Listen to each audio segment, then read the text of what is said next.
Ito ay rated SPG. Striktong patnubay at gabay ng magulang ang kailangan. Maaaring may masiselang tema, lengguwahe, karahasan, sexual, horror o droga na hindi angkop sa mga... Tuloy-tuloy na nga ang paglalabas nga ng mga ebidensya laban nga dito kay Attorney Renan sa ginawa nga niyang pagpaslang nga dito kay Mang Kanor. Kaya naman nga nakaabot nga ito sa pinagtatrabahuhan na firm nga nito ni Attorney Renan at pinatawag nga siya dito.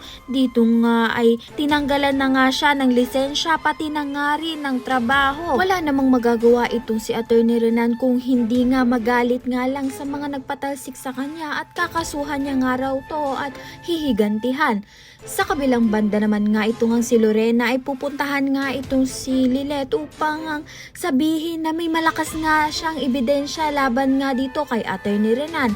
Dahil nga ito nga si Mellard ay magsasalita nga laban dito kay Attorney Renan para na nga rin mabigyan na ng hustisya ang anak nga nito ni Lorena pati na nga rin ang ina nito ni Lilet. Kung isa ka nga rin sa nagnanais na matapos na nga ang kasamaan nga nito ni Attorney Renan at mapagbayaran na nga niya lahat ng mga kasalanan niya, ay ayan nga ang pakatutukan natin. Maraming salamat sa iyong panonood.